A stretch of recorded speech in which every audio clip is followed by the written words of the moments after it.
All right, everybody, welcome to another edition of Moonhawk Studios Presents Fragments of Silicon Edition. I am your eternally beleaguered host, Mac Paladin, and with me in the studio, as always, is my good friend Adam. At least you're here this week. Last week it was symptomatic of what I will be talking about in my news segment in a few moments. Buckle up, folks. It's going to be wild. Yes. Also, we have Kevin in the house. Right over here in the room over here. Hi. Penny fans working the audios and things. I make the beeps go boop. And we have a Golix. Hello. All right. As always, we have a great show for you lined up tonight. Great guests and everything like that. But before we get to that, let's get to the news. Adam, what's cooking? Well, first of all, I'm not having to host this week, so that's good. Trying to stick to format while in a foreign land. We don't have to start dancing in the streets, and yeah, everything's fine. I mean, that's one way of putting it. Anyway, I suppose the main news this week is the spring cleaning I was apt to do last week got pushed off to next week. So, got that to look forward to, in the sense of shit needs to be cleared out, and well, hopefully it'll happen this weekend. I mean, it should. My brother said he was going to be here on Friday, and it's looking like he will be this time. And that's my news for the week. All right, Kevin. What's the word? What's the word, McGirt? Well, as usual, nothing much. Just, weekends at the AMC and, getting ready for Dune Part 2 week. Oh, boy. Who knows how that's going to do around here? I mean, pre-sales have been, at least at mine, I mean, it'll probably be bigger in the more towards the cities and probably more in the west, but here it's been, but of course that's pre-sales and, things will probably get a lot intense, and all in all, I'm hoping for a good payday out of this. That's all. So, well, there you go. Yeah, because we're going to get 4 full days of work, so there you go. Other than that, nothing really much happening in my world. Petty, what's going on in yours? A lot of things. Okay. We finally got our old pool we had behind the house removed, and we had some trees and stuff in the backyard finally trimmed in preparation of getting an actually decent pool put in for the summer. So, yay. So, yeah, and just, we finally got a old car that the owner has been deceased for like 5 years now, and we finally got that car removed from our property. And, yeah, just getting old shit out. And, yeah, hopefully we can, still waiting on a couple more quotes on getting the pool put in, and then hopefully we have that squared away by next week, and we can worry about, when they're going to come in and actually put the damn thing in. And yeah, I think that's all from me, just a lot of things happening. So I guess Gullix? Nothing too much special. Well, let's see. I got some boxes at Walmart to try to put some stuff in to move out of my room to make some more room in my room, so that's good. I've been enjoying the new Splatoon 3 DLC a bit, though it's not my... It's not the kind of thing that I'm most... It's a run-based, semi-randomized thing, so...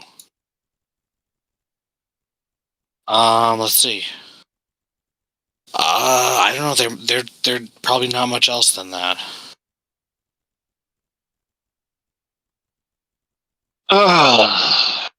So last week was the ongoing saga of the exploding master bedroom.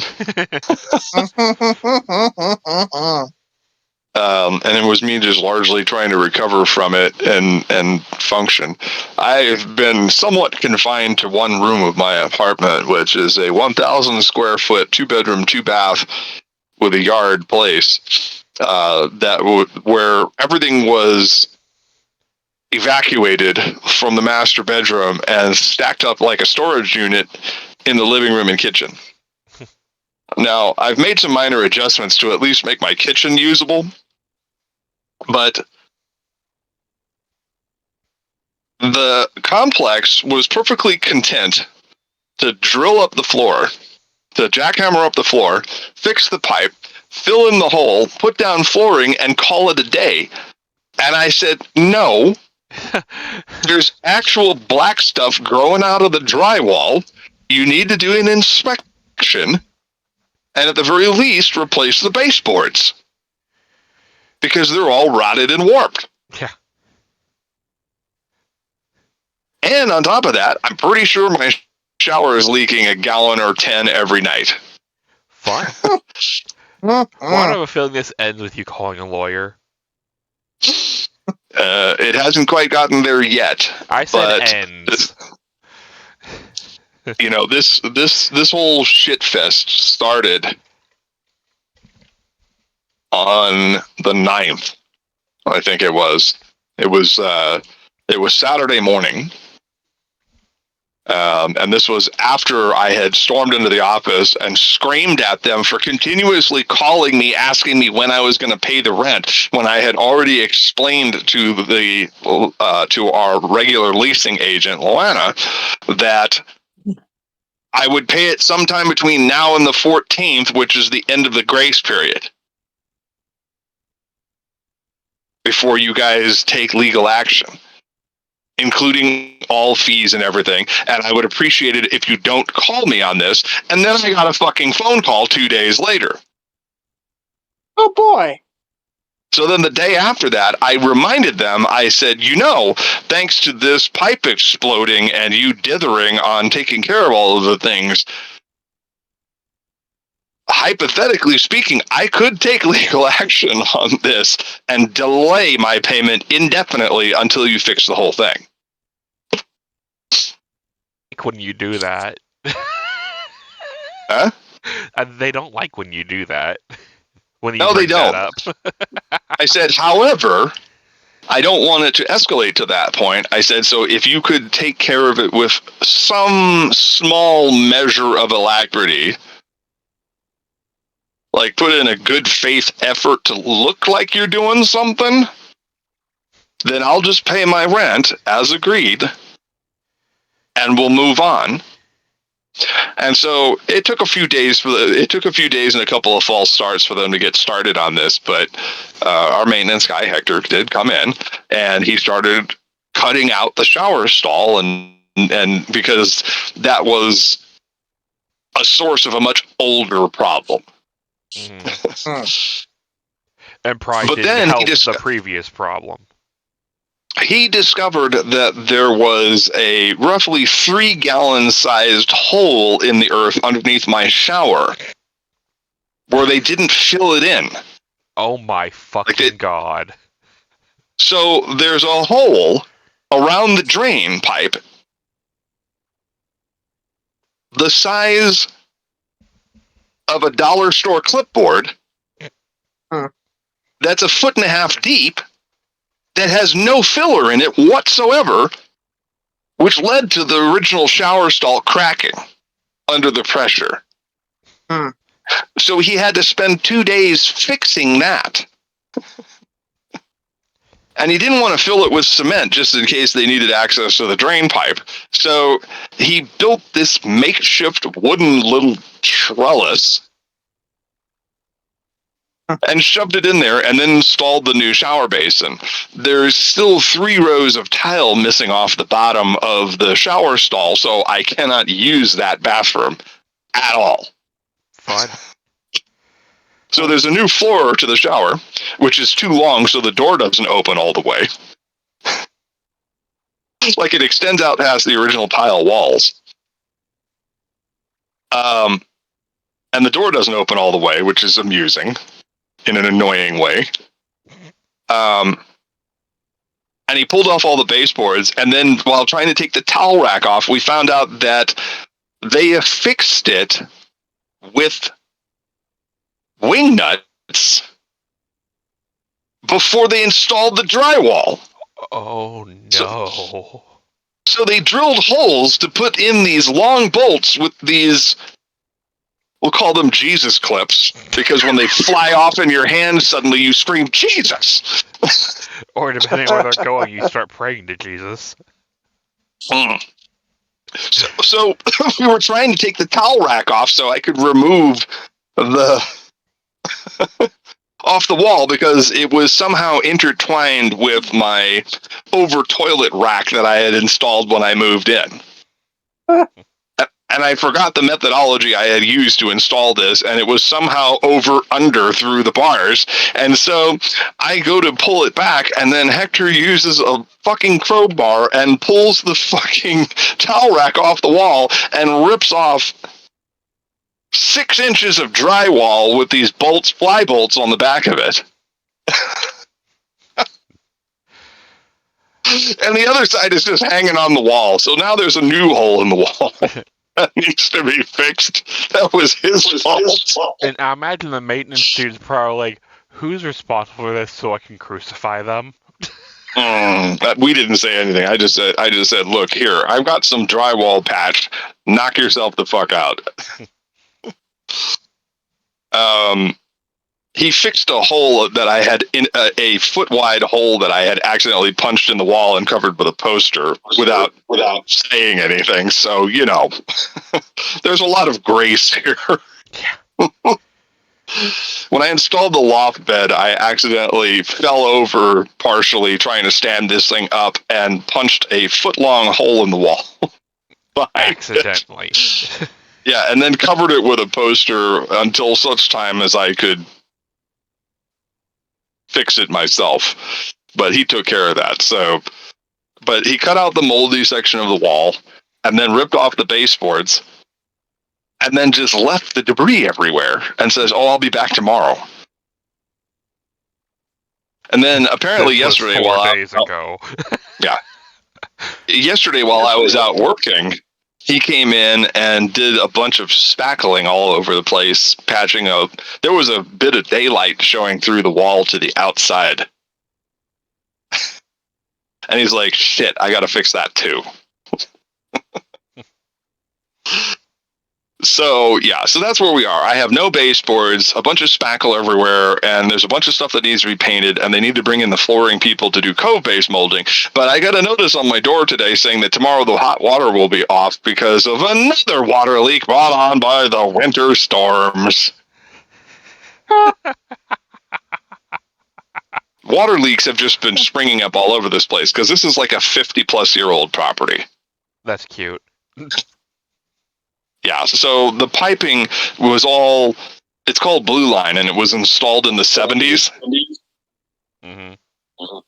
And Blue Line, they, you know, I guess Dow Chemicals or whoever the hell was making these PVC plastics at the time was like, oh yeah, this Blue Line shit, you know, no slander to Dow Chemicals if they didn't actually make this plastic. I was just throwing it out as an example.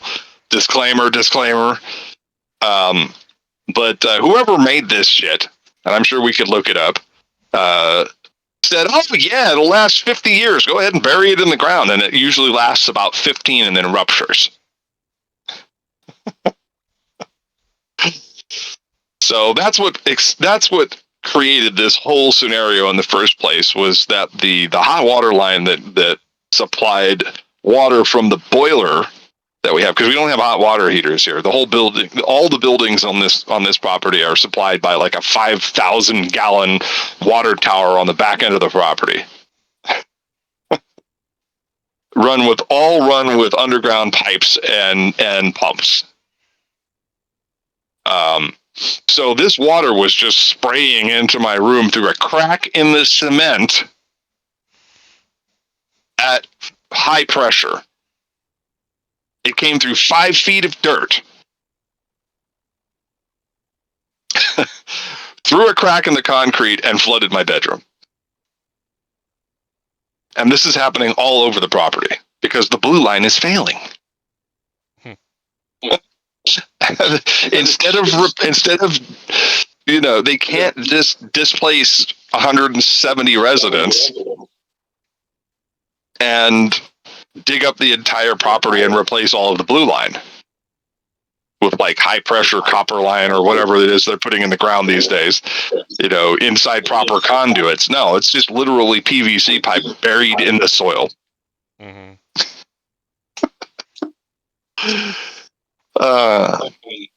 So they were called away to deal with this emergency for today and tomorrow, so I'm not expecting any activity on my room for another day or so, possibly until Monday. Which means that I still have a non-functional room and bathroom, but at least the cats can't escape into the abandoned apartment next door. Because, there was a hole in the wall that led to the apartment next door on the backside of my shower stall that the cats could have gone through and then just, died inside the walls of the apartment next door while I didn't have access in the middle of the night. Oh boy. So I had to keep that bathroom door closed and just generally keep them out of that bedroom. So, because when the 5-foot trench was there, I had to keep Doodles out of there because she was like, "Oh, I'm going to jump down there and investigate." No, Doodles, get the fuck out of that hole. Father, I must hunt. Oh, she was going to go down there and probably take a dump. Lord knows, because she's like, "Oh, giant litter box," because that's what Doodles do.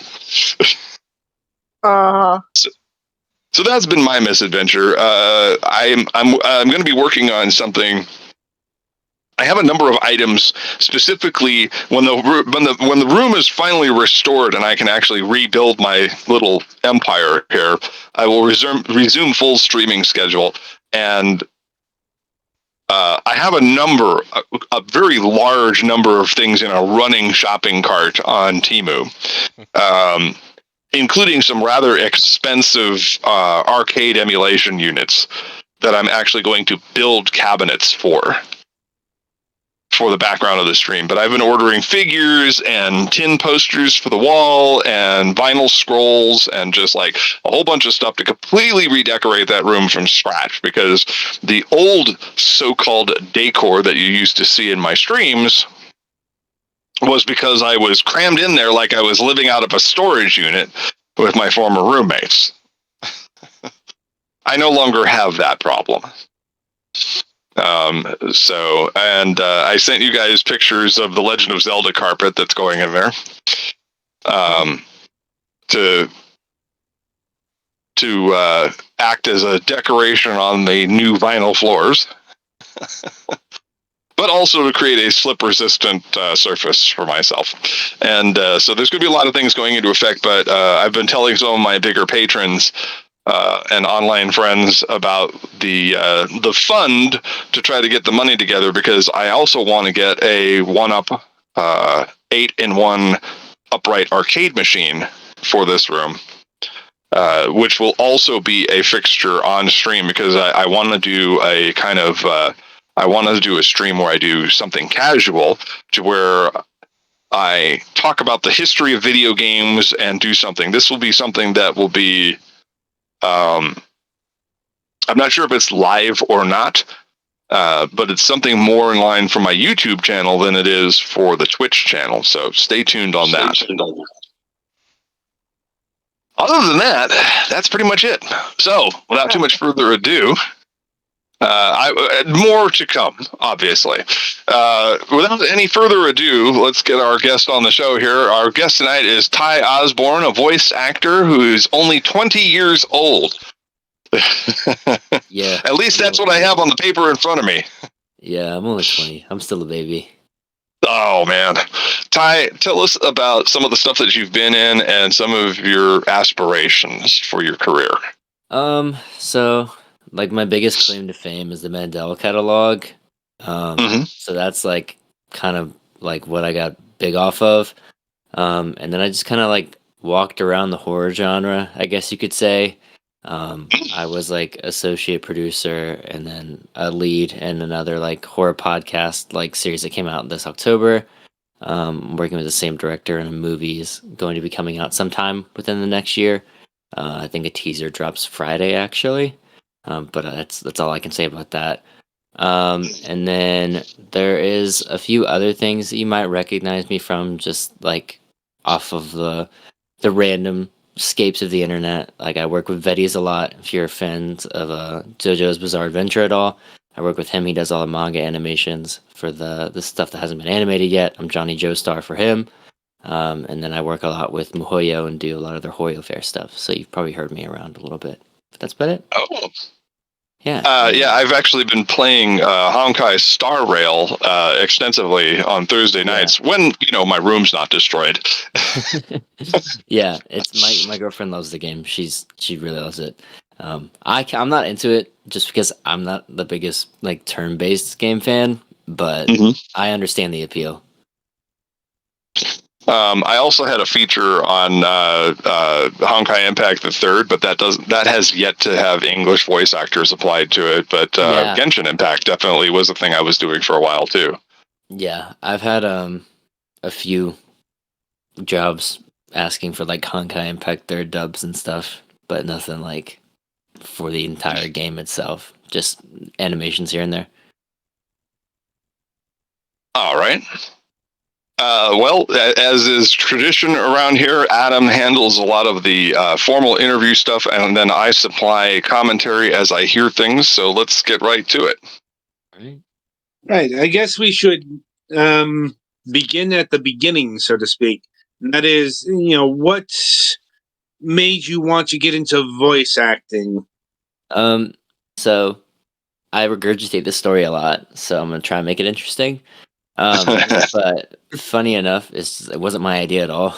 I actually didn't want to like start doing this as a job at all. It was around like COVID. you and me both, brother. It was around COVID, and I was really big in the Rainbow Six scene, and that was like my bread and butter. As I was coaching like professionally, like the underage level for a long time, and I was again the baby, so I was a lot younger than a lot of the players I was coaching. They all got signed and are still playing professional to this day, but my parents, for some reason, wouldn't sign off on a contract for me to move to Vegas at 16. But Imagine that. yeah, I know it's wild. Same reason I ended up in San Diego instead of Las Vegas, by the way, as a child. That's funny. So I was doing that for a long time, made good money off of that, had to call it quits whenever everybody that I knew kind of left. And then, like I said, COVID hit, and I was playing soccer for a really long time, was going to play like D1 collegiate. Blew out my knee, so that was fun. So I had to drop that along with the COVID bucket. So I just didn't really have anything going for me. And my like sister was giving me a haircut like on the back porch and living on this random middle of nowhere farm. And for some reason we were talking about like my childhood. And I used to do voices a lot as a kid. And it got to the point to where like sometimes my parents thought that there was other people in the room with me whenever I was doing them, and I would mimic things on the TV. So my mom surprised me the day after we had that conversation and had bought me a microphone and says, I don't care what you do, try it out and make it work. So I was like, okay. So then I just kind of started auditioning for random stuff that I definitely was not ready for, like at all. And then kind of taught myself the ropes, and then now I'm here. Gotta say, that is so real for me because my mom used to come by my room and go, "Who are you talking to?" And I'm like, "I'm just running my stories, Mom." Yeah. It's either the voices it's in the funny. head finally won, or it's my stories. Don't make me bust out a rendition of Dennis Leary's voices in my head from No Cure for Cancer. Anyway. All right, next. Sorry. A little bit of a tangent, but All good. I mean, it's expected to happen at some point, multiple points in our programming. So we're right on schedule. Anyway, so at what point, or rather, I should ask, are you doing this actually professionally now, or is it still, is it semi-professional? What would you say your status as a voice actor is at this point? I would definitely say it's professional at this point. I've probably been running professional for about 2 years.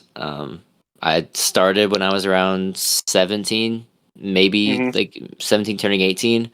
So I've only been at it for like 3 years in general, but I've been 2 years professional. Like it's my sole income. It's like I can live off of it. So I would definitely say that I'm at the professional level now. I'm like a full-time voice actor and I'm a full-time student. So it's balancing that's always nice and fun. But I'm in my last semester, so we're just powering through. And do you see long-term prospects for the voice acting that you're doing, or is this like something you're doing to pay your way through college? So I was super lucky in high school because my high school didn't actually want me to be a high school student. They kind of force fed us college classes. So I came in with a lot of credits. So because I came in with a lot of credits, like the school is like almost paid for itself just as far as grades and stuff. So I haven't had to worry about schooling all that much. So it's just purely money for me to live on.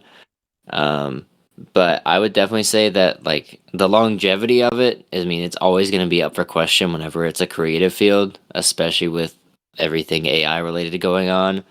I can't say that my job's secure in any facet.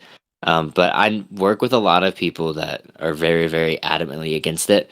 I can't say that the jobs that I'm running with now are gonna last me forever, but I mean, it should be able to hold me over for a long time, especially if like you add in convention appearances or anything like that. So I would say that I've got a good term coming up. I've got some commentary about AI very quickly as it pertains to voice acting and what you said specifically, and that is that first of all, as of right now, it is yet another reason to loathe Tyler Perry. And secondly, what is this? Soma and ChatGPT are getting stupider. So I'm not too terribly worried about AI replacing human beings just yet. Yeah, I'm not. I wish I could say that I was concerned about it, like a lot of people are. I get like super rage filled about it, but like my kind of thought process is like the AI is constantly working. So I mean, if I'm doing the exact same thing, it can't like learn off of something that hasn't been done yet. So I'm just gonna do something that hasn't been done. Is kind of my thought process for stuff. Yeah. It also has trouble conveying real emotion. It does a facsimile of it, which hits the ear like tin, as the old expression goes. Mm-hmm. It's the uncanny valley. It's simple. Yeah, which is normally a visual affectation, but in this particular case, I think it's apt. Mm-hmm. Right. But I am done. I am done. Okay. Anyway, so yeah, getting back on task here. What would be the role that you're most proud of at this point? At this point, like, there's one role that I'm really proud of, but NDAs kind of stopped me from saying it. But just look out for like that teaser coming soon. I'll be sure to share it on my Twitter, and stuff like that. Because I do get to lead that, and it's probably the role that I would say got me out of my comfort zone, as I was used to working in animation and anime in general. So I was used to being a lot more expressive and over the top, and this one kind of made me sink down to reality and learn how to act, which was something I was not used to doing. But I had a lot of people that helped work with me on the way. It was like a 2.5 month process. So I finally kind of got it. But the ones that I can talk about, I'd probably say Adam Murray from Mandela, just because I mean it's my big claim to fame. So I mean I feel like I'd be remiss to not mention it and be thankful for like where that opportunity has gotten me so far. Indeed. And what is the Mandela catalog? So it's one of the, I guess you could say, like big dogs of analog horror on YouTube. Currently, so typically when people mention it, it's like Gemini Home Entertainment, Local 58, Mandela, the Walton Files, and then like the FNAF tapes maybe, are typically what people would throw out there. So Mandela kind of got big my freshman year of high school, and I like emailed Alex and got casted through that my sophomore year of high school, I think. Or not sophomore year of high school, sophomore year of college. And then it just kind of went from there. So, I mean, it really plays into the uncanny valley, as you guys were talking about earlier. Granted, it's AI, but with the faces and stuff. I don't want to say too much without, like, and give stuff away, but it's definitely an interesting watch. So, I mean, if you like some like good old scares and they aren't super cheap, but they just make you uncomfortable, then I would definitely say that it's a go-to for me. And then if you also are really deep into like trying to understand like the complexities like of a series, definitely check it out because it's not as straightforward as you might initially think. Like, and you've mentioned that you've had other horror voice acting roles. Yeah. Like, was that built off the back of this, Um, or vice versa? So I would say that it definitely was built off the back of that to an extent. Like I wouldn't necessarily think of myself as like a horror voice actor. It's not. It wasn't something that I initially planned for at all. And it just so happens that like the people that I'm like friends with are involved in that community. And they decided to make horror stuff because that was what was coming out this year. It was October, you know, I mean, it's Halloween, so the best thing to do is make something scary. Um, so that's what they kind of decided to do, and I just kind of fell into place with that as well. Um, and then they end up getting their own fan bases behind them and stuff like that. So it starts to just build on the horror aspect of my resume while the other stuff builds up in the background. Are you ever concerned about being typecast? Typecasting is always an issue, no matter who you are or what you do.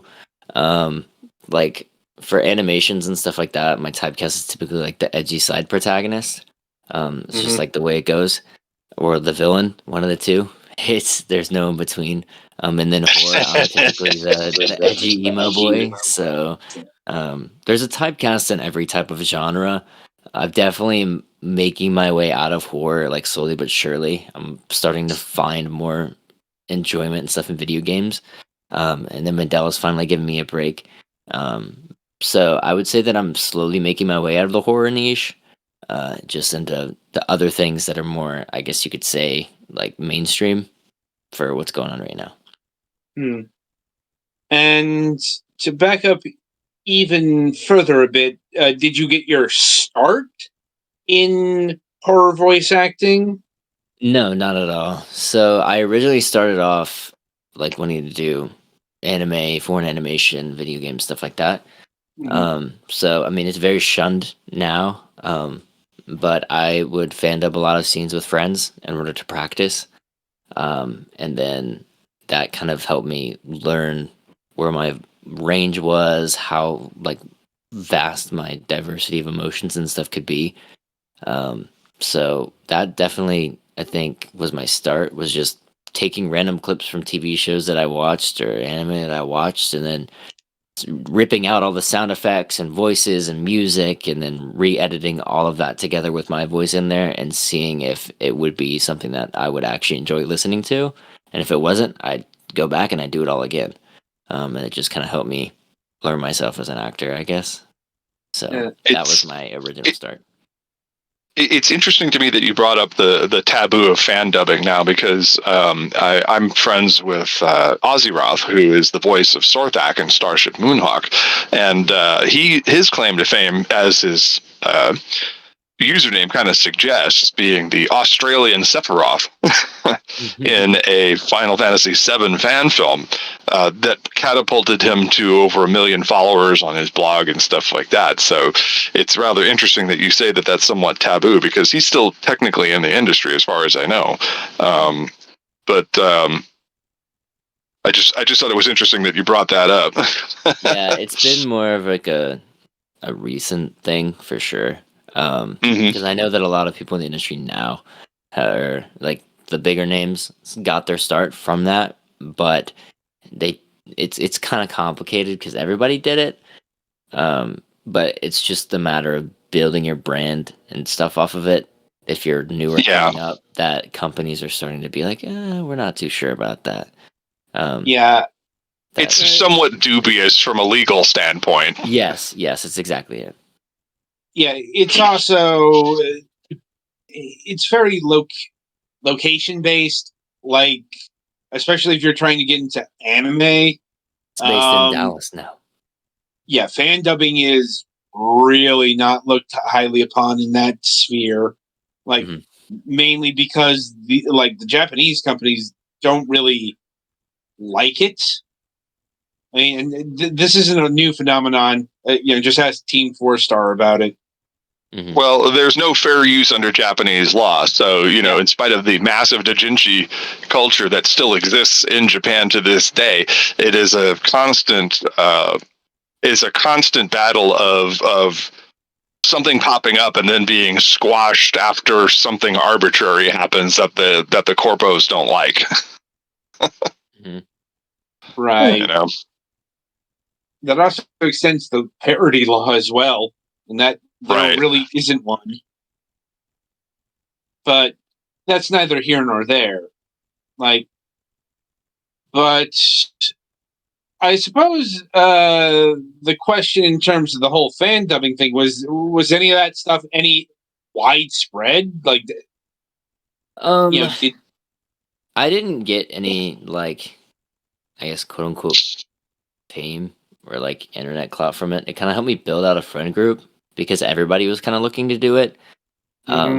Just more of a secretive, and a lot of people don't know how to edit on Adobe Premiere, so they would try and find people that could edit, and I happened to be one of those people that edited, found the scene, picked the people, and did it all.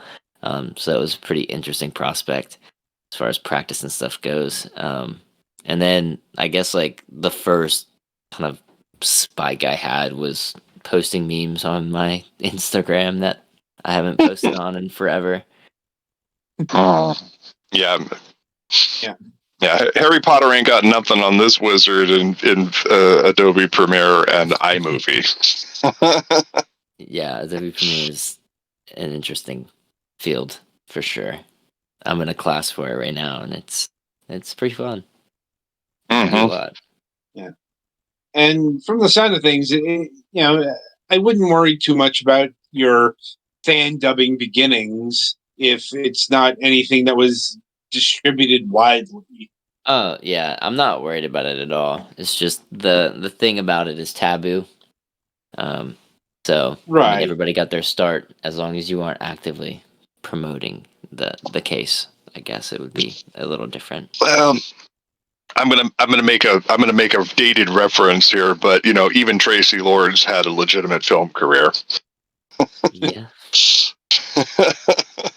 The guys on the show will get it. Yeah, I'll hold on to that one for later.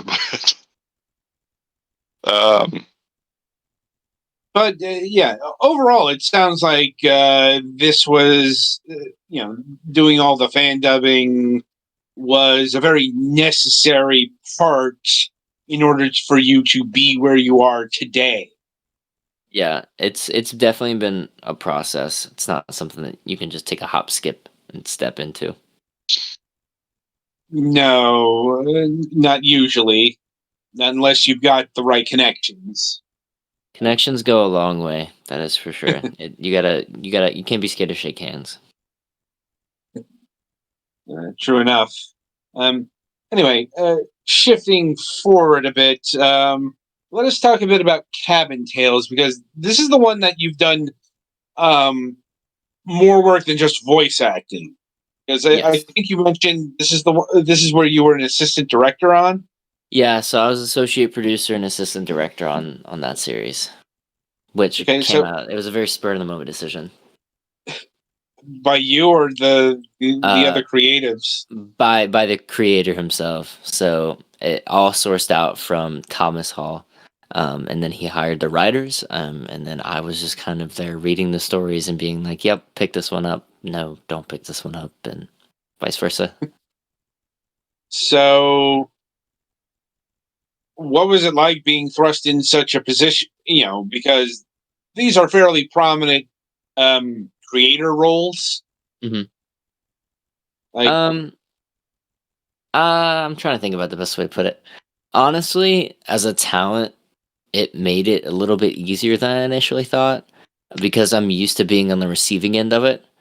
Of like this is what needs to happen, yada yada yada, and that sort of like constructive feedback type thing. And I'm not the best at putting things in a very like complicated and businessy way. I'm very much straightforward to the point, which I think some people appreciated, especially Thomas because he is that savant when it comes to wording and everything. So I think being associate producer definitely taught me a leadership role, um, and kind of understanding what it takes to create like just a product. So it's definitely opened my eyes as like a talent and how patience is pretty important because just because you aren't hearing anything doesn't mean it's not actively working. Like they don't owe me an announcement every 5 days about what's happening. But I mean, if they do, it's appreciated. Um, so being able to kind of look at other people's work and being the judge for it, I felt bad. But at the same time, I understood that at the end of the day, I'm trying to make the best product possible. So if it came from scripts to performance to the audio editing and engineering, I kind of had a say in all of it. So it felt really, really good to finally have that released and then it have the positive reception that it did. did your roles cause any friction on set? No. Me and Thomas have been pretty pretty close since he initially casted me on Not So Secret. Because I originally started out as an extra for that, and then he decided that he wanted more from me, so he cast me as the talker who I play now. Uh, and we've kind of been smooth sailing. There hasn't been any rough waters or anything like that. So, I mean, he had full faith and trust in me to get stuff done, and I felt the exact same towards him. Um, and then whenever he went out and tried to make a casting decision, I mean, I backed him on it, or I told him no, like just straight up, and it kind of worked out in the long run for sure, because it allows me to hold him accountable and for him to hold me accountable. Um, so it was a nice little dynamic. There was no issues that I can recall from any recording session or writing session, anything like that. Like, that's a good dynamic to have. For sure. Um, I'm very fortunate. and what does an assistant producer do exactly? So it's kind of broad. So I basically was the guy in the chair. So I helped reach out for certain casting decisions. If they needed to be done, then I would go out and help. Um, Script editing. I read through all the scripts before they got picked up for the shows. If they needed any changes, me and Thomas would both go through them with our own notepads and stuff and say what needs fixed. Same thing with the episodes. The week before the entire series launched, I listened through every episode at least 2 or 3 times with notes on what needs to change. If we needed retakes, if a sound effect needed to be louder here, vice versa, just anything like that. So along with that, I also was able to sit in during some of the sessions for the Cabin Tales recordings, and was kind of a director of sorts in that realm, as Thomas just kind of wanted to have the extra ears and kind of the thoughts of like what a voice actor themselves would kind of want to hear in that scenario. If he didn't understand how to get the words out on what he wanted to hear, then I was like the second opinion on what I think could work. Like, and do you think you would be able to do those kind of roles with people who you would, let's say, be on less familiar terms with? Yeah, I would say so. My brain works very weird, I guess, just from my athletic background, a very goal-oriented mindset. So I typically will not obsess, but typically will focus very intently on the task that I know I need to be done with. So if I'm a very important role in a production, I think the production takes priority over everything else for the time being. To where if they need anything done, then I can get it done within 24 hours, which is something that I like to hold myself accountable for. Um, and then if something goes wrong, then I'm not the type of person to try and hide it. Like I'd be very blunt and to the face about it. And then just criticism goes both ways. So I'd like to be able to listen as much as I like to talk. That's a good philosophy to have, I think. hmm Um, though I'm going to presume that you are primarily still looking to work as a voice actor. Yeah, primarily that's, I mean, like I said, main income, and I'm living full time just off of voice acting money now. Um, so if I can be a talent somewhere and continue the road that I've been on so far, then there's nothing I can complain about. It's kind of a dream. No doubt. And are there any other voice roles that we haven't mentioned here yet that you wish to discuss with us? Um, I mean, there's like some video games here and there and stuff like that, but I can drop the names after. If you guys want. It's they're more visual novel-ish games, so if you're into that, then by all means, I can let you know about them. But I if you mean, guys have any questions in general, just shoot them my way. I'd be happy to answer. I guess in terms of like, are there any like, is there a difference between voice acting for a video game or a visual novel versus doing a horror podcast? Besides the obvious genre differences. Yeah, so typically with a video game and stuff like that, your performances don't need to be as grounded unless you have mocap involved. Um, because if you have mocap involved, then you're either physically acting it out um, prior to the game's release, and then also adding some ADR to it. While a visual novel, or just like a video game in general, you kind of have to make up for the lack of emotion that's not there. For you don't have the facial reactions, because a lot of the ways that just people in general can tell how to react if something happens is off of facial reaction or like an auditory reaction. It's why if you watch SNL or something like that, it's why they still have the laugh track for audiences to pretty much know when they should be able to laugh, and it elicits that response.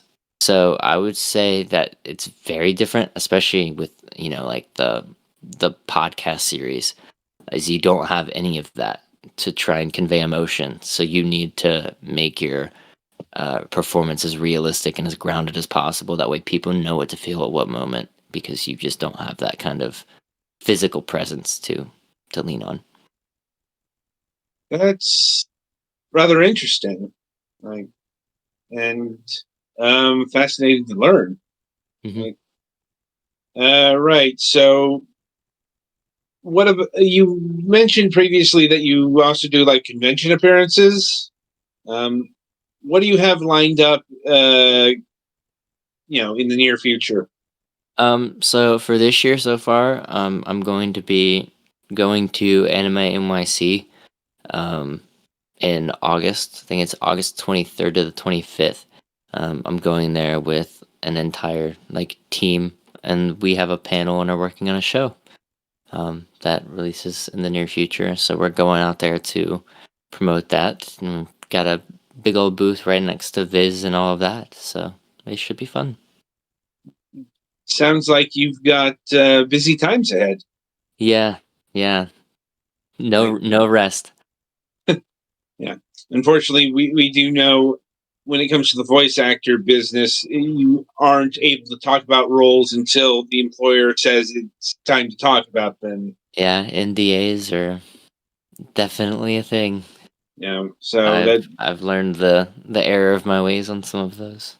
it sounds like you ran into some trouble with that in previous times. I love sharing information about stuff that I'm in. So my directors will sometimes get annoyed with me because I constantly DM them asking them what I'm allowed to say about what certain IP. But as time's progressed, I've gotten better. I've never broken an NDA, but my Okay. directors do get annoyed. Yeah. I would hope that you hadn't, and I don't know how detrimental that would be, but I do know it would be bad. It would not be a highlight of my career, no. It would be not good as in resembling bad. Exactly. Yes. Unfortunately, it seems that we've reached the limits of what we can talk about this time. That's kind of the nature of the beast, so to speak. Sounds good. But we certainly would like to have you back on when your next projects are ready to be talked about and all that. For sure. Thanks for having me. Yeah. Before you go, I'll see if my colleagues here have anything further. Yeah, go ahead. If anybody has any questions, feel free. I'm good. They don't. Sorry, the main thing that I was going to ask are things that we've said you can't answer. So I mean, I might be able to answer them in some capacity. So I mean, never hurts. no, it's just like stuff about. I didn't have it very well formed, but stuff about you can't talk about any roles or anything. So. Oh yeah, whatever. Whenever the time comes around, just keep an eye on my socials and stuff like that, and you'll know what I was talking about during the podcast. Yeah. All right. As always, I will ask the final question. Do you have any upcoming appearances, conventions, online portals that you will be attending that you wish to do a shout out for? Nothing currently, like as far as convention appearances and stuff. Did just have an article come out. I guess it was today, by The Voyage.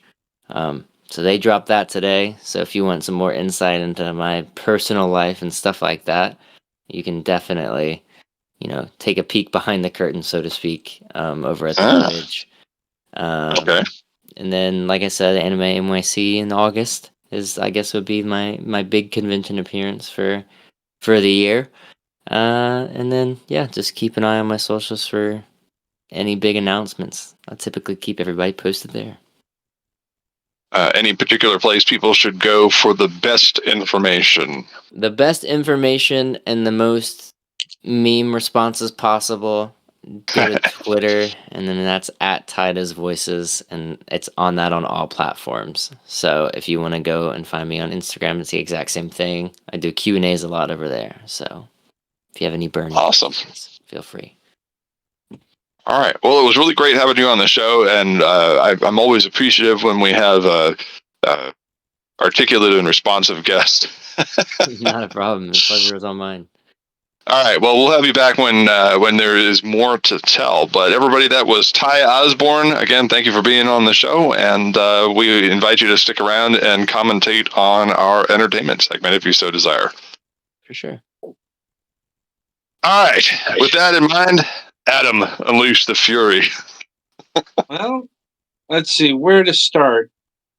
Right. I think we should start with the Game of Thrones that's going over at Paramount, because there have been some developments. All right. Well, the big one is Warner Brothers has officially tapped out of the merger game, Mhm. which is not a terribly big surprise. Yeah. I didn't think that they had the financial wherewithal to pull off that stunt so soon. Yeah. Well, here's the thing. Apparently, Warner Brothers and or Paramount agree with your assessment, and they have formally called off merger talks. Now, keep in mind that doesn't mean that Paramount isn't going to be hoovered up by somebody. It just means Warner Brothers is, not going to do another stupid merger in the near future. At least not with Paramount. Well, when Mama Sherry Redstone says she wants to sell, people listen, because what Mama Sherry wants, Mama Sherry gets. Well, at this point, there's only one player that could possibly get, in this particular case, probably national amusement rather than the whole Paramount company, and that's the Ellis Skydance. If they don't get a deal done, and they're only doing due diligence at this point, which is basically looking at the books, if there's no real deal done with them, there's going to be no deal at all, and the reason why there won't be any deal is probably because Mama Sherry waited too long.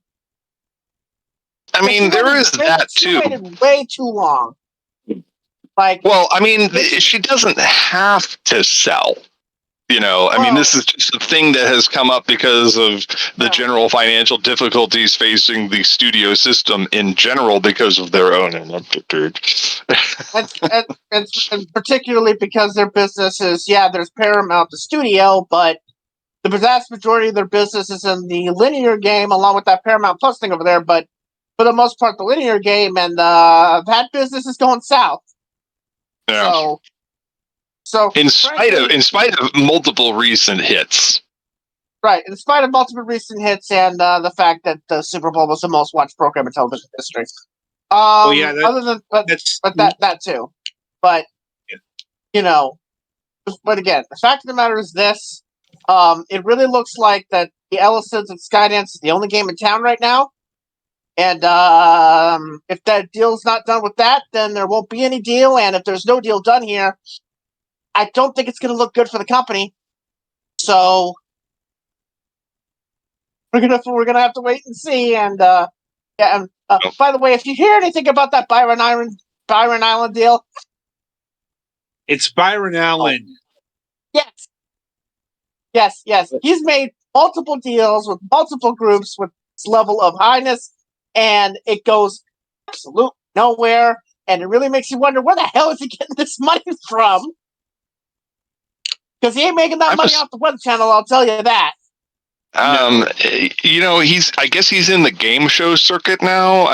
Since for at least the last 5 years, I was watching some show at a Mexican restaurant on the TV there called Funny You Should Ask. Yeah, which was a match game style thing. Yeah, I guess that's how he's making money. Yeah, well, it's not making the kind of money he's putting up with all these offers. I can tell you that. Yeah, but I'm just saying that's an example of the kind of stuff that the kind of low rent stuff that he seems to be into. That's bringing in the Skrilla, as they used to say in 2000. Or it's either that or Canadian ice truckers. That too. Those are the two things. It's comedy shows, and which one of them apparently for some ungodly reason was the buffer show between James Corden and that At Midnight reboot. I don't know if you knew that, but oh my god! One of his shows, they aired like, I don't know, was it like 4 or 5-year-old shows of his in between Corden and that Taylor Tomlinson After Midnight thing. So That is so wild to me, because it's like I knew Taylor Tomlinson was becoming a thing, but at the same time, I was like, when she showed up on Colbert and they made the announcement, I was just like, Colbert, and then she made the announcement. I was like, what? Mhm. It's like you guys are much more excited about this than I am.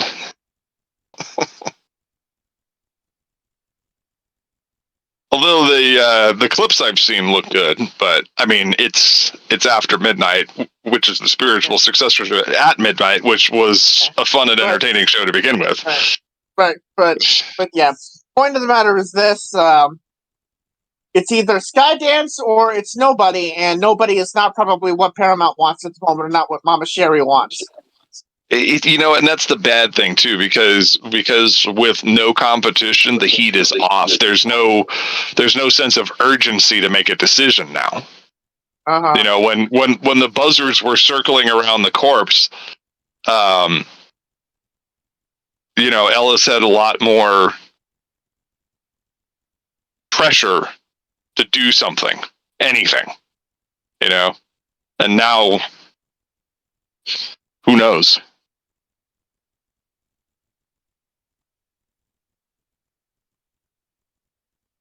Are we still broadcasting? Because everybody got quiet.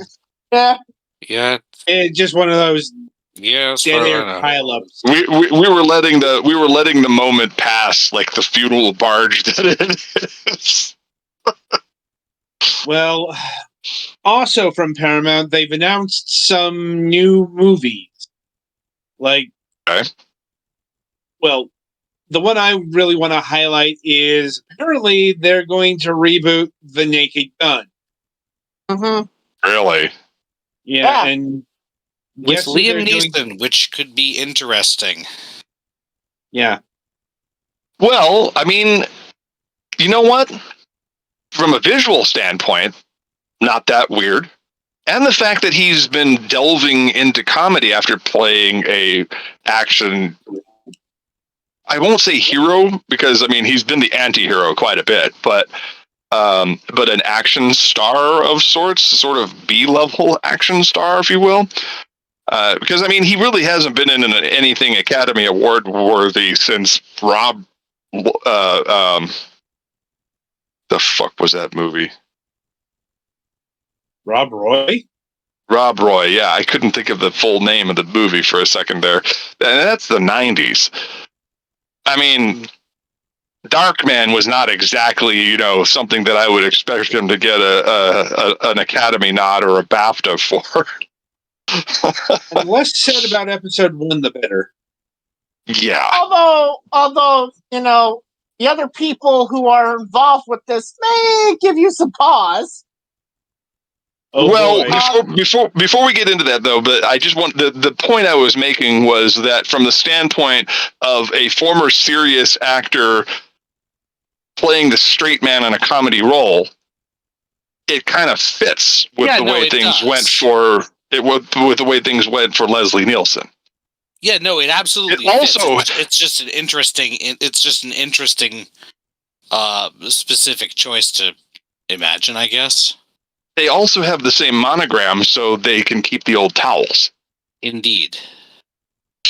Anyway, moving on. You were going to say that had occurred to me. The name is also kind of close. Yeah. Well, yes. Kevin, go ahead and tell us the bad news. Well, the people. Well, Liam Neeson is going to be the star of this film, but the people who are going to be writing the script for this are Dan Greger and Doug Mann, and they are co-writing with the director and executive producer of this thing, Akiva Schaffer. If those names don't ring a bell to you, I have about 4 or 5 words here. Chippendale Rescue Rangers. Oof. The Zucker brothers. The Zucker brothers. They are not. Yes, and it's also getting some production assistance from Seth MacFarlane and Fuzzy Door. I mean, I have less of a problem with that because at least I'm pretty sure he's familiar with and somewhat respects the material. Yeah, but there's a double-edged sword here. So, well, we're unfortunately going to find out how this works, or Because doesn't. I'm pretty sure that Seth MacFarlane worships the Zucker brothers. Yeah, probably, but yeah. So He might so not at be least the there's that. worst person. Yeah, might not Yeah, be the at worst least there's that. But are they at least in consultation with the Zucker brothers? I mean, this is their creation after all. But it's only based off of nothing more than that. Christ. Why do they do this? It's Hollywood. That's all you need. That's all you got to say. It's like there's nothing more than that. There's nothing more. You can hear the defeat in my tone. Yeah. Like it's just Hollywood, but that's all it is. It's Hollywood, baby. It's Hollywood, baby. That's what it is. Get about it, change. Be a little bit like. It'd be a little bit like having Tyler Perry do a remake of The Naked Gun. Oh God. Well, if it wasn't a white as hell property, and maybe, but, you know. I mean, they included a black character once. I'm pretty sure. Yeah, less said about him, the better. Yeah. Yeah. Because last time that happened, about a couple of months later, a year later, that same black man was in the back of a Bronco. Yes. The very year that the final film came out, actually. Anyway. 1994 was a magical time, wasn't it? Anyway. And scene. Yes. Like, moving onward, I suppose we do have to talk about this at some point. That is Netflix's The Avatar: The Last Airbender series. I ain't touching it. I said I'm not touching it. Like, I've watched about half of it personally. I'm like, it's not as bad as a word. Like, apparently M. Night is feeling vindicated. He shouldn't. I'm like, it's not as bad as M. Night's. There's whatever. a few things that are that bad. I'll say this again. From everything I've heard, Shyamalan was responsible for all of the very few good things about his adaptation, and a lot of the bad things weren't his choice. But I'm like, network interference comes into play here. Yeah. That being said, M. Night Shyamalan was not the right choice for a last. Oh no, Airbender absolutely movie. not. And apparently, neither were the people who ended up doing most of this one after the creator left pretty early on. Like, I think that's been over exaggerated. I'm like, by social media, like, let's just say reactions there are not balanced. Like, first of all, that is the nicest way. That is nice. The nicest way I have ever heard the shitstorm that is Twitter described. I'm like, it's not just Twitter though. Facebook too is its own shit maelstrom, isn't it? That's actually a bit of an understatement. You could call it the twisters of social media. Yeah. I don't want to go there yet. I mean, until it drops. Anyway, we went there 2 weeks. We went there 2 weeks ago. So exactly. Anyway, like declaring this as bad or worse than the Shyamalan movie, just that would be hyperbolic. Yeah, that would be a bit hyperbolic. That's what I'm getting at. It's like, this adaptation is, it's fairly middling at best. Like, not great. Make some changes that they would have been better off not making. I've watched the Boomy episode, and they didn't really get Boomy at all. Like, Boomy getting angry at Aang was just, yeah, you like, no, that's not his character at all, ever. Like, Boomy never got angry at Aang for being trapped in ice for 100 years. I don't think he ever really got angry at anybody. But this is what He I'm got specifically. violent. This is what I'm specifically talking about. Mhm. Like, Boomy gets angry and resentful at Aang for missing out on 100 years of warfare. Like, no, that's not his character at all. No. It's kind of symptomatic and emblematic of the mistakes that this series has made. Mm-hmm.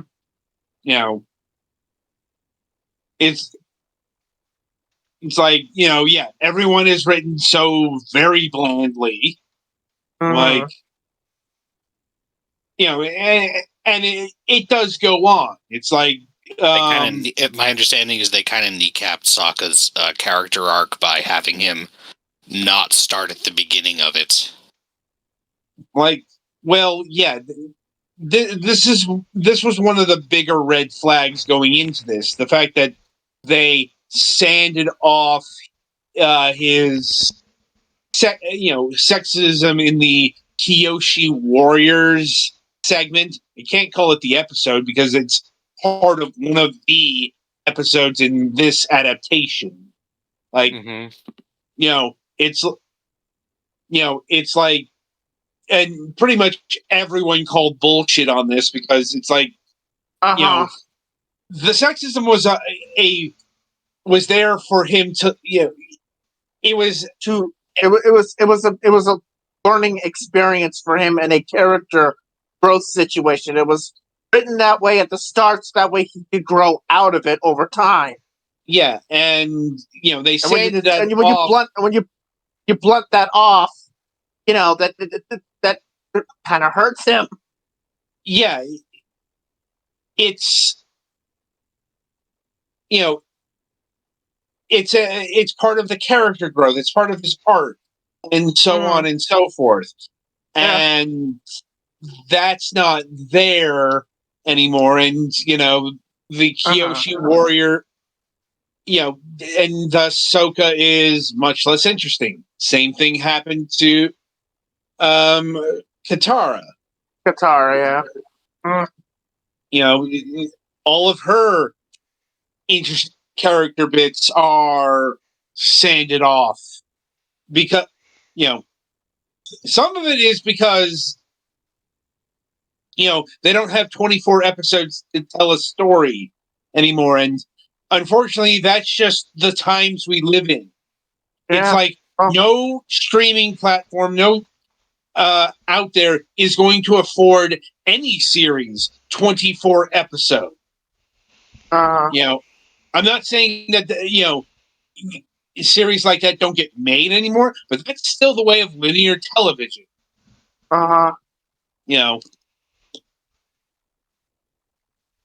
And I'm not saying that things can't change in the streaming world, but I mean, at the same time, even if you do have a shorter amount of time, it still doesn't explain a lot of the decision making. Like, no, I mean, you're pretty sure you could still do the story and tell the story without wanting entire character arcs. No, I get that. I'm just make no mistake. Mistakes were made on this program. Yeah. I'm just saying that people who have been opining about the filler episode coming back, like, that's just not that's not the way of streaming.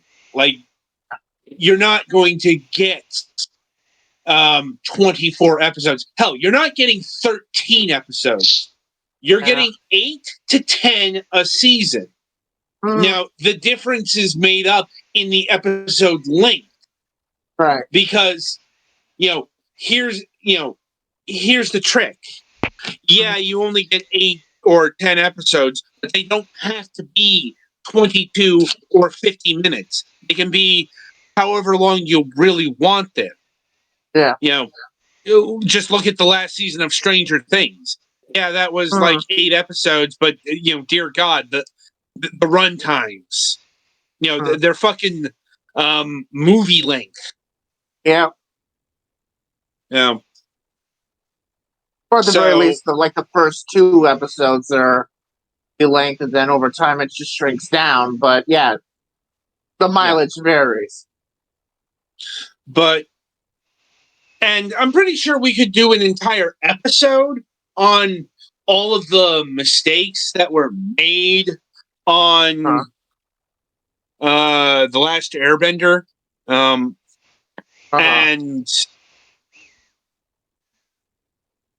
But it's kind of immaterial because we get into season 2. Because I think it got the ratings numbers to get a season 2. Yeah, and also although it will be quite interesting considering apparently the person behind this, Dan Lin, he just got a promotion. Yeah, he's now or going to be the head of creative over at Netflix. Right? Yeah, the head of film. No, actually the head of film. Oh, there we go. Yeah, the head of film. So, yeah, he's got a bigger job, and it'll be interesting to see if he continues to do this on the side. Well, here's the thing: since this is going to get a season 2, I'm fully expecting the internet shitstorm to be so much worse. Oh because boy! Yep. Mm-hmm. Because who's going up? Toph. Yep. Oh boy! Buckle the up, internet buckle favorite up, character. Buckle up, kiddies. She's gonna get. It's not gonna end well with her at all. Oh God! I can guarantee it. No, I'm not anticipating good things from the character, and I'm not anticipating a good reaction from the audience. No, and everybody's going to be looking like going to have their eye is going to do the points and eyes points at you, got our eyes on you thing, because the moment that it's pretty damn clear that they screw this up, it's on. Yeah. Now, one of the problems with the Last Airbender proposition as a live action series is child actors. Yes. Mm-hmm. Now it's going to be very hard to find a child actor that will pull this off. Well, not only that, but the whole thing with the Avatar story was supposed to take place in less than a year. Mm-hmm.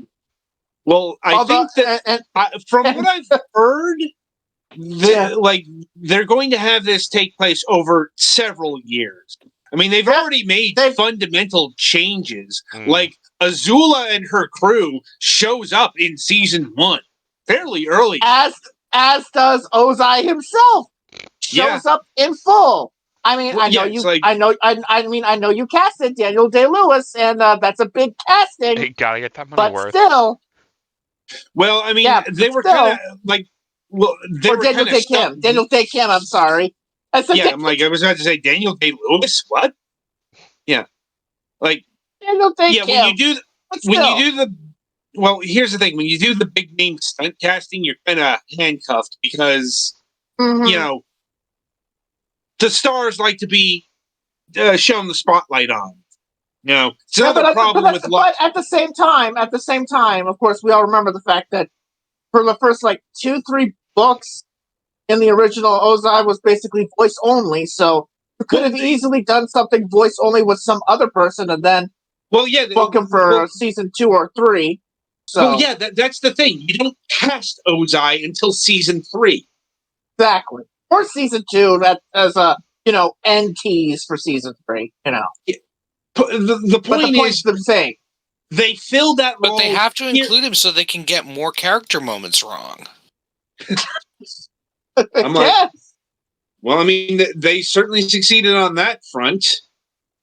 My understanding is they had Zuko actually fight in the Agni Kai that was against Ozai, which is not how it's supposed to go. That's kind of the point. Yeah. It was supposed to be a young boy getting abused by his father, and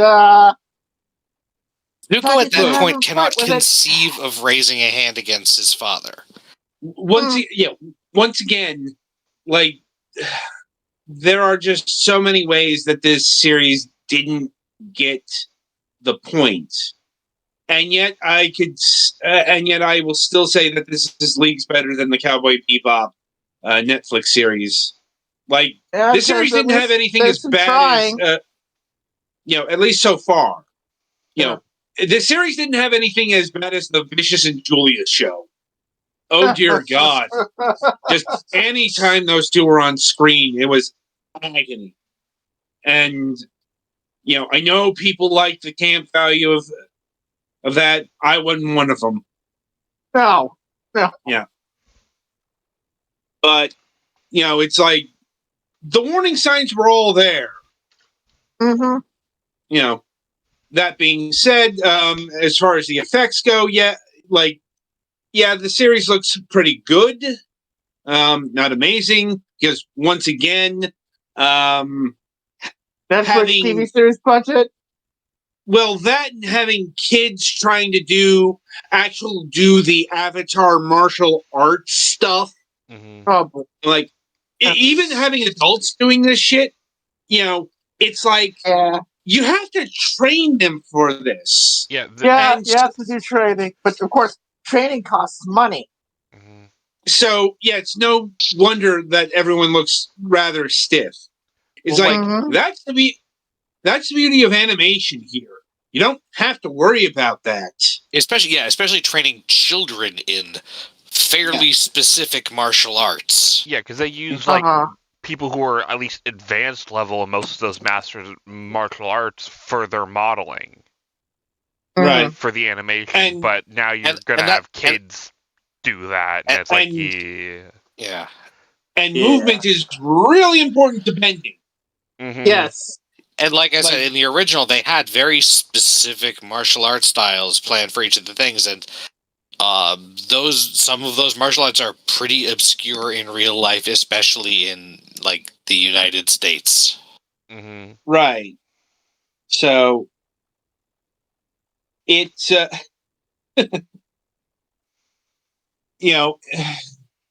it's it's fairly hollow, but once again, I don't think it's in any danger of replacing the original series. At least in terms of acclamation. Now, I agree. I agree with the thing I saw on Twitter that we need to stop having live action remakes of animated classics or good things, and start having animated remakes of live action movies and stuff. Animated Godfather, animated Citizen Kane. like that's just taking us back to the 80s. When every movie got a cartoon series. So, but unfortunately, I think this thing is successful enough that we're going to get more live action animation remakes. Now, Yeah. on that note, we shift our attention to Disney because they've had a major shakeup that you might not have heard about. I was just reading about this. Yes, their movie boss just left. Yeah. Yep. Uh-huh. And this is big. This is big because this is the person above Feige and above Kathleen Kennedy. Not really, because this is more having to do with Walt Disney Motion Picture Studios. Yep. This is individual by the name of Sean Bailey. Right. He is the individual that has brought you all of these creep films for the most part. Yep. He's the one who said, let's take, say, The Lion King and make it a live action film, even though it's not live action. Quote. Yeah. And we put that in air quotes, obviously. Yeah, I'm like, I don't care what the guild says. Yeah. That was fucking it. It's like that much CGI, it was animated. Yeah, unless you have actual real live human beings or real Yeah. live animals, right? They said- Not they said- they CGI said- animals, real live animals, right? Yeah. Unless you have that, I don't care if it's if it's all in a green screened up screened up sound stage. It ain't live action at all. Anyway, he's the guy who said, let's do the live action Aladdin. Basically, all the live action stuff was his idea. Also, he really likes Tron for whatever reason, because he started his run with Tron Legacy, and he's also sticking around in order to be the producer on Tron Ares. Make of that what you will. But more importantly is the guy who's going to be taking over, David Greenbaum. He's from Searchlight. Mm-hmm. So, what does this mean? Well, it doesn't mean that the live action creep fest, as Kevin calls it, is going to end soon, because they still have stuff in the pipe. Uh-huh. Like they still have the live action Moana film, or is that not happening anymore? That's probably going to be delayed because of the fact Moana 2 is so close to it. Hmm. That's probably going to be a more 26 rather than 25 thing. But, you've got someone from the indie label coming in. Mm-hmm. So that could mean we could see, Disney actually taking some risks instead of, the ultra conservative pathway they've been taking in recent times. Because, when it's not the live action remakes, it's sequels. And, Wish. Yeah. I'm like, yeah. Their movies have gotten so artless. Mm-hmm.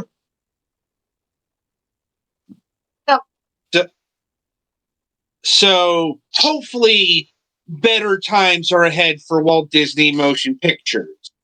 Yeah, for Disney's sake, it has to be. If not for Bob Iger, then whomever he decides he wants to succeed him. Could be anybody at this point. Right.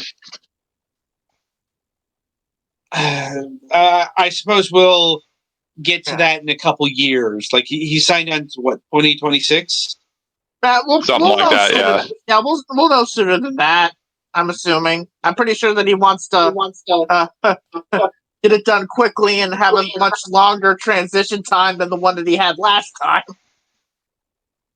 Mm-hmm.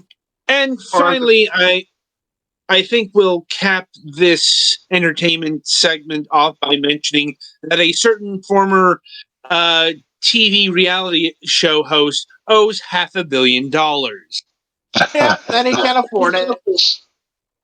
Although Yes. he tried today to ask Judge, can I just pay $100 million and get the rest later on? No, you got to get all of it. You can get a loan, but here's the thing: you're going to need a loan. That's non-negotiable. Mm-hmm. So he might be selling some properties at fire sale prices. Yep. Have to sell something because if you don't ain't no bank what the dam is going to be willing to put up that kind of money. Yeah. If you don't think this is entertainment news, I don't know. I'm very entertained by these developments. Yep. Are we talking about the? Yeah, we're talking about someone, but we won't say his name. A certain former president. Well, if that helps you. I mean, because it's important to note that he's going to have to liquidate properties anyway, because of the fact that he's not allowed to do business in a certain state anymore. No, anyway. Yeah. That'll about do it for this week, I think. Yes. Indeed. All right. Well, we've got some interesting things coming up on March 6th is our next episode, of course, and we'll have Brad Williams of Once Upon a Wasteland, a Fallout story, on the podcast. So tell us about that, Adam. What's the deal with that? Well, I'm like, it's a curious little tale. It's a romance story. Like, not exactly the kind of thing you would associate with Fallout. Right. It's not the first thing. Not the first thing that would come to mind. I'm not exactly 100% sure if this is like officially sanctioned or what the dealie is. You know, this is the kind of thing that you ask in an interview. Like, so, and it's a audio podcast series, which is once again an off-kilter format for something that's got Fallout in the title. So, although oddly,